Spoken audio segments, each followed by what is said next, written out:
épouser le rang d'Ezri Kabila. Encore moins celui qui viendra. Même aujourd'hui, on parle de Tshisekedi ou même Joseph Kabila ne peut pas être élevé à titre de héros nationaux. Vous vous souvenez, Tshisekedi, c'est lui qui était ministre de l'Intérieur où on a pendu des gens. Là où aujourd'hui, on va même les rendre hommage. On dit les criminels ne peuvent que retourner sur le crime. Et c'est honte. La mémoire, ces gens, qu'est-ce qu'on dit, les Kimba qui ont été pendus, des familles, qu'elles diront ces familles-là si on élève Etienne Tshisekedi comme héros national? Parce qu'on est PPRD et que parce que le PPRD appartient à Joseph Kabila Kabange, qui est aussi autorité morale du FCC, et que de droit, on peut se taper la part du lion.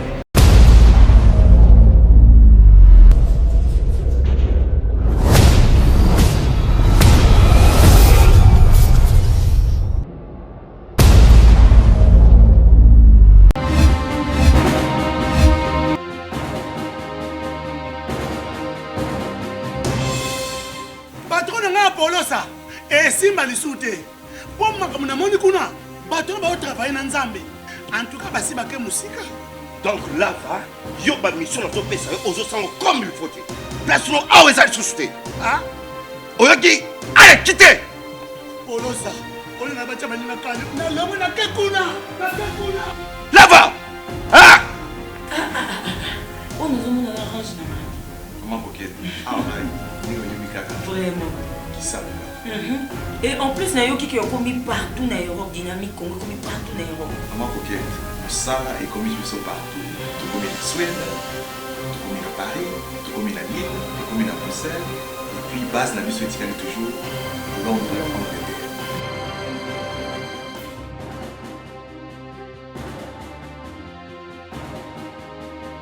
Biso na dynamique Congo, toza ko avancer na nkolo. En fait, il y a un problème d'interprétation de la convention portant création de la plateforme politique Lamuka qui est intervenue, vous savez, à Bruxelles à l'issue de la réunion de 6 leaders de cette coalition.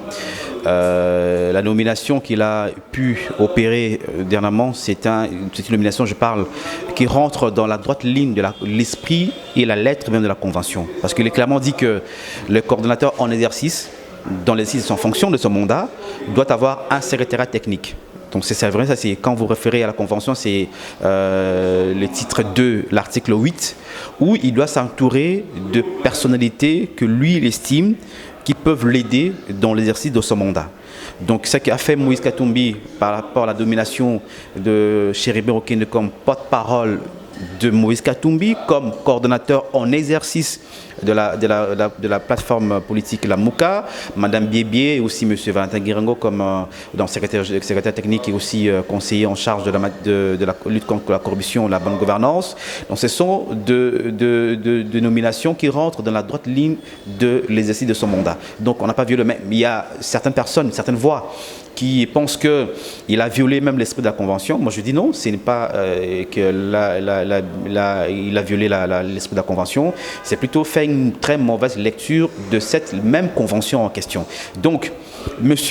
Okende est porte-parole, pas de la coalition Lamuka, mais il est porte-parole de M. Katumbi, qui est le coordinateur en exercice de la plateforme politique Lamuka. Donc, ça c'est parce que vous savez que le coordonnateur en exercice fait aussi office du porte-parole de la coalition et aussi c'est lui qui engage la coalition pendant ces 3 mois d'exercice de ce mandat auprès des tierces. Donc je crois que ces débats-là n'ont pas son sens si véritablement on a bien lu ou maîtrisé la convention portant création de la plateforme politique Lamuka.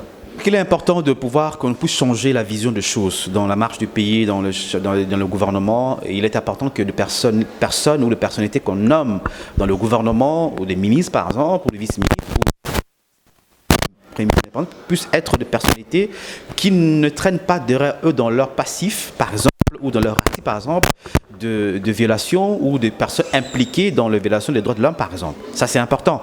Je crois que ça, c'est maintenant de la responsabilité du gouvernement ou le chef de gouvernement et même du président de la République, parce que vous savez que dans la nomination de gouvernement, il y a des ministères qui sont le ministère de collaboration entre le président de la République et le chef du gouvernement. Et ça, c'est important de pouvoir élever, parce que nous avons vu dans ces pays qu'il y a des gens hier trempés non seulement dans les violations des droits de l'homme, mais aussi dans la corruption, puissent être élevés, par exemple, au poste de ministre ou vice-ministre. c'est quand même, ça entame la crédibilité même du gouvernement vis-à-vis de nos partenaires extérieurs. Donc aujourd'hui, le choix des personnalités qui devront conduire les différents portefeuilles de gouvernement devaient être des personnalités qui n'ont pas dans leur actif, notamment les questions liées aux droits de l'homme ou les questions par exemple liées par exemple à la corruption et d'autres choses par exemple. Qu'est-ce que nous devons prêcher par exemple? Comment voulez-vous une personne qui est déjà corrompue demain gérer un ministère ou un portefeuille de gouvernement? Ça posera problème en termes de crédibilité, en termes d'éthique. Donc je crois que la démarche de la société civile est encouragée et nous osons croire que Félix Tshisekedi, qui est le président de la République, et l'actuel Premier ministre devront œuvrer de naissance de promouvoir des valeurs et non les antivaleurs. Moi déjà, je m'incline devant la mémoire de cet homme, ces grands hommes comme vous l'avez dit, les vaillants hommes comme vous l'avez dit, et Tshisekedi qui a combattu pendant 32 ans la dictature mobustienne. Les combats, c'était les combats pour la démocratie, pour l'état des droits dans notre pays. Je crois qu'il est mort sur le champ de bataille. C'est une mémoire à saluer et à honorer. Ce qui se passe malheureusement dans son parti, l'UDPS, aujourd'hui, c'est à déplorer. Et là, j'en appelle à un sens élevé de conscience de tous ces animateurs aujourd'hui. Je ne suis pas membre de l'UDPS, mais Étienne Tshisekedi, par son combat pour la démocratie incarné, c'est une valeur ou un patrimoine national en fait. Tout le monde va s'incliner devant sa mémoire lorsque la dépouille sera rapatriée aujourd'hui. Ça ne sera pas forcément les gens de l'UDPS. Je crois que ce sera les gens qui viendront de partout dans le monde, même au Congo, qu'ils soient de l'UDPS ou pas. Je crois que c'est quand même une valeur à privilégier. Mais est-ce que c'est justifié ou pas? Je me dis quelque part que les guerres intestines qui se passent aujourd'hui au sein de l'UDPS, c'est une façon de dire que les combats, l'héritage politique qu'elle a légué, ses enfants politiques ne savent pas l'entretenir et c'est qui est malheureux. Moi, j'aurais du mal à croire ou à voir que demain, l'UDPS qui a combattu pendant 32 ans, quand vous allez dans beaucoup de partis politiques aujourd'hui, la plupart, ce sont des gens qui viennent de l'UDPS. Donc c'est une grande école. Et c'est une école à préserver, à sauvegarder également. Et sauvegarder, c'est en dépassant les intérêts. Je crois que ce qui se passe, ce sont les intérêts individuels, partisans, des luttes de positionnement. Ça ne changera pas. Lui-même n'a pas été le cas. Je crois que c'est important que ses fils politiques puissent concourir dans le sens de promouvoir l'unité et à préserver cet héritage politique que lui, Étienne Tshisekedi, a légué. Je crois que ce sera bon, pas forcément pour eux, mais pour la nation, pour que ces partis puissent survivre et pour que la nation également puisse, en tout cas, en bénéficier dans toutes les possibilités et de toutes les manières aussi. Il y a une volonté qu'il imprime, la volonté de changement. Mais la grande question, c'est qu'il y a beaucoup d'épésanteurs qui ne feront pas que puisse aller de l'avant, malheureusement. Parce que vous savez, dans la gestion du pays, ce n'est pas les sentiments, ce n'est pas la personne. C'est le pouvoir, c'est l'ossature du pouvoir repose sur une majorité au Parlement, justement parce que le gouvernement, c'est le gouvernement qui va conduire la politique gouvernementale du pays, en fait. Ce n'est pas le président de la République. Et aujourd'hui, je me dis, il est président de la République, mais qui n'a pas une majorité parlementaire. Ça posera problème. Va-t-il appliquer quel programme? Son programme à lui ou le programme du FCC? Or, c'est le FCC qui a la majorité parlement, c'est le FCC qui va appliquer son programme, malheureusement. Je me dis, on lui souhaite du bien, qu'il puisse réussir. Mais maintenant, il reste à lui de faire la part des choses entre ce que lui, il veut pour le changement et aussi se démarquer par l'emprise, comme on dit, l'emprise. Elle est là, elle est visible, elle est même constitutionnelle, elle est même dans les institutions aujourd'hui. Kabila dirige, à travers son FCC, il dirige l'Assemblée nationale, les Sénats, le gouvernement, les assemblées provinciales, tout le gouvernement provincial. Et ça, c'est un problème pour lui. Comment va-t-il se démarquer par rapport à cette emprise de Kabila? Ça, c'est une responsabilité à ce niveau-là. Mais on le souhaite, le bien. Et je pense que si c'est fait dans ce sens-là, c'est mieux. Mais c'est aussi une leçon pour dire qu'on ne peut pas prendre le pouvoir pour le pouvoir. Parce que seulement, on peut arriver à ce genre de pièges qui ne feront pas que lui, le peuple d'abord, qu'on a toujours dit, que le peuple ne se retrouve pas, que ce sont des individus qui se retrouvent. Je veux dire clairement qu'on doit cesser un peu à pouvoir élever. Bon, c'est vrai, il y a des gens qui ont œuvré, ils ont combattu, ils ont fait de leur mieux pour que le pays soit ce qu'il est aujourd'hui. Mais les titres symboliques, honorifiques comme héros national, ce n'est pas donné à tout le monde. Moi, je me dis, ni Musée Laurent Désiré Kabila, encore moins celui qui viendra. Même aujourd'hui, on parle de Tshisekedi ou même Joseph Kabila ne peuvent pas être élevés à titre de héros nationaux. Je crois que c'est quand même à voir. Je me dis, ce sont de critères subjectifs qui priment. Ailleurs, quand vous allez peut-être en France pour être inscrit au Panthéon, par exemple, ou les prix Nobel, ce sont des critères objectifs qui priment par rapport à ça. Qu'est-ce que Musée Laurent Désiré Kabila fait de plus grand où on doit aujourd'hui le dire comme héros national, comme le Mouloum par exemple. Qu'est-ce que Etienne Tshisekedi a fait de plus grave, alors que derrière ces personnalités, il y a des choses compromettantes. Vous vous souvenez, Etienne Tshisekedi, c'est lui qui était ministre à l'Intérieur, où on a pendu des gens, là où aujourd'hui on va même les rendre hommage. C'est comme on dit, les criminels ne peuvent que retourner sur le lieu du crime. Et c'est honte. La mémoire, ces gens, qu'est-ce qu'on dit, les Kimba qui ont été pendus, des familles, qu'elles diront ces familles-là, si on élève Etienne Tshisekedi comme héros national. On respecte ce combat, on l'honore, mais ce n'est pas héros national. Parce que ces gens, lui particulièrement, il était ministre, on a pendu des gens. Nous aiderons des cabinets autant. Ce n'est pas un homme qu'on peut aujourd'hui dire que c'est un modèle.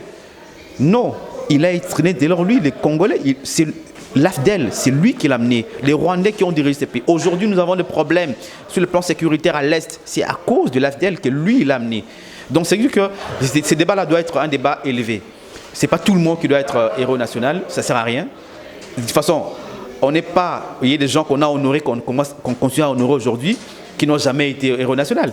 Vous comprenez? Donc ça ne sert à rien qu'on puisse commencer à entraîner ces grands débats qui n'avancent pas les pays. Je crois que le plus important pour nous, c'est que nous puissions avoir des références, mais pas forcément comme héros national. Le Kabila n'a pas été par la démocratie. Il faut quand on donne à Kabila la démocratie, c'est qu'on insulte en même temps Tshisekedi. C'est pas normal.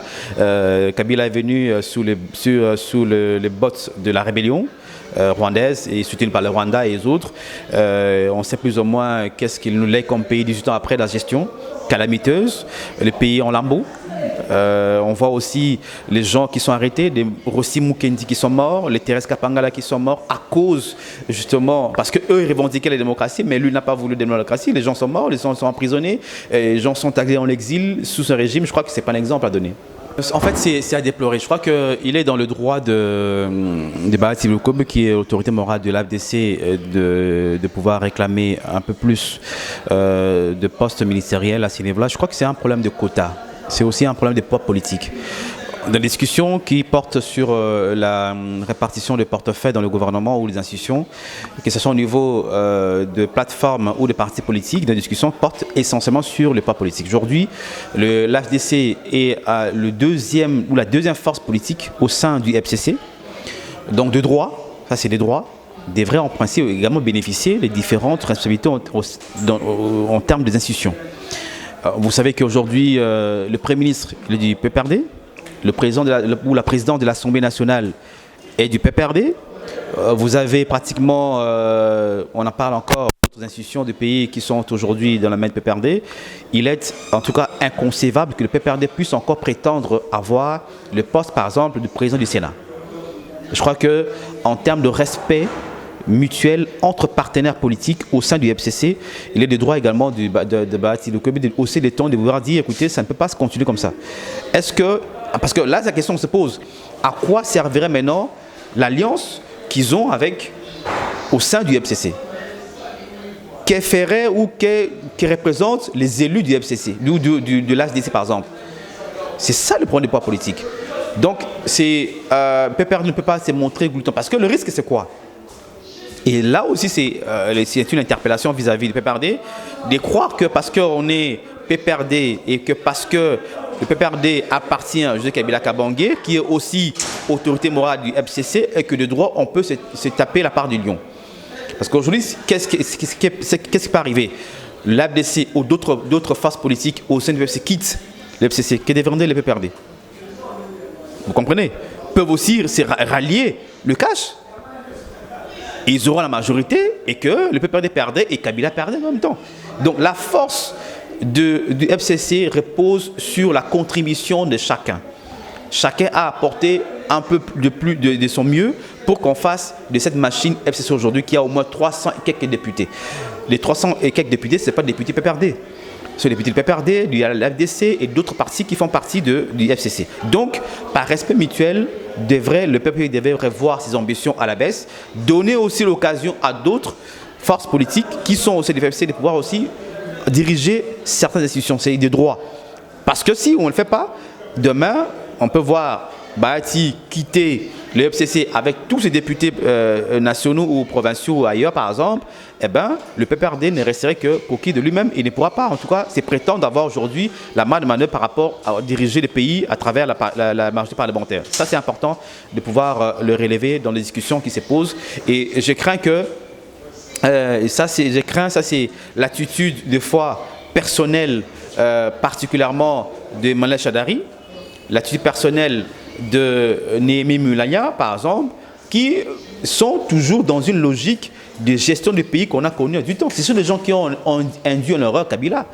Si Kabila est arrivé aujourd'hui à perdre même les élections à travers ce dauphin qui est Chadari, c'est à cause de ces gens qui ne disent pas la vérité, qui ne respectent pas leurs partenaires politiques, qui ne respectent pas leur coalition, par exemple, au sein du FCC. Et ça, c'est important. On ne peut pas créer des malaises pour rien, parce que créer des malaises au sein du FCC serait donner l'occasion au cash ou même à Félix Tshisekedi de pouvoir rebondir et aujourd'hui avoir le pouvoir pour déboulonner, comme on dit, la majorité, l'ancienne majorité, comme on dit. On peut être pour tout ce qui avance ce pays en termes de développement. Mais par rapport à ces projets, je me dis qu'il s'est posé un problème. D'abord, en termes de faisabilité ou la réalisation de ces projets-là, on ne sait pas quand est-ce qu'on commencera ces travaux, quand est-ce que les travaux vont finir. Certes, ils ont débuté, mais on ne sait pas quand ça va finir. Ça, c'est la question qu'on se pose. Je vis quand vous allez vers Njili, quartier 1, vers, je crois, le rond-point ou la bifurcation entre le Massine avant d'arriver sur le pont, Njili, à ce niveau-là de Matete, par exemple, ils ont pratiquement abandonné, ils ne travaillent pas. Alors qu'ils ont réduit même la voie. Déjà, avec la voie qui était là, il y avait toujours l'embouteillage. Maintenant, on réduit, vous savez, combien d'heures les gens passent pour arriver même au niveau d'Njili. Donc, on peut faire 4 heures, 5 heures d'embouteillage. Oui, on espère que ça doit se faire rapidement. Et ces genres de travaux, généralement, devaient se faire très rapidement parce que l'idéal, c'est quoi? C'est qu'on évite les embouteillages. Voilà. Mais quand on veut éviter l'embouteillage, il faut qu'on puisse le faire très rapidement pour que la population puisse également vaquer librement à cette situation. Et ça aussi, c'est important. Et non seulement que par rapport à le temps de travail, mais aussi de le faire très vite. Et ces genres de travaux, généralement, doivent se faire la nuit. Vers 1h, 2h, 3h, 4h, ça permet que le matin, on peut rouvrir la voie, les gens passent et qu'on reprenne les travaux même avant. J'ai vu ça là-bas, ici sur le boulevard, on a encore ces travaux, mais on ne sait pas quand est-ce que ces travaux vont se finir. Ça, c'est une bonne chose. Est-ce qu'on va aussi arriver à la pouvoir à terme pour que finalement on puisse savoir? On a annoncé, la crainte c'est qu'on puisse avoir des effets d'annonce. On annonce et finalement on ne fait rien. Et quand on ne fait rien, c'est la population qui va encore en pâtir. Est-ce que le gouvernement a des moyens pour ça? On ne sait pas. Ça, c'est le programme d'urgence de 100 jours. D'ailleurs, on a dépassé 100 jours déjà aussi. Donc, on ne peut pas plus parler. Moi, je ne parle plus de programme d'urgence de 100 jours parce que ça n'existe plus. Parce qu'on a dépassé 100 jours, on n'a même pas fait les bilans à ces niveaux-là. Donc, on ne sait pas dans quel cadre ces travaux continuent jusqu'à aujourd'hui. Parce qu'il n'y a pas aussi le gouvernement qui engage à ces niveaux-là. Donc, c'est important que, oui, on veut avoir les sous-moutins pour éviter les embouteillages, pour éviter la fluidité du trafic, certes, mais il faut que les travaux se passent aussi dans un temps record pour permettre à la population de pouvoir vaquer librement à ses occupations.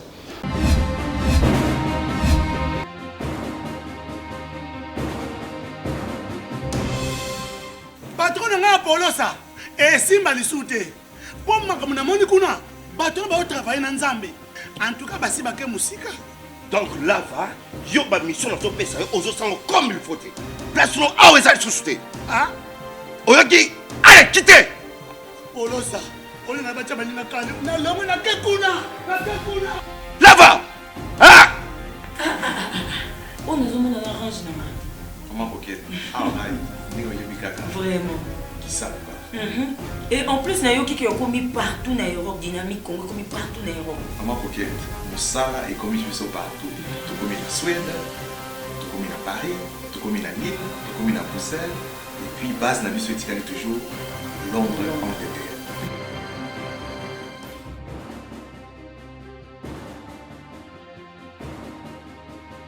Biso na dynamique Congo toza ko avancer na nkolo.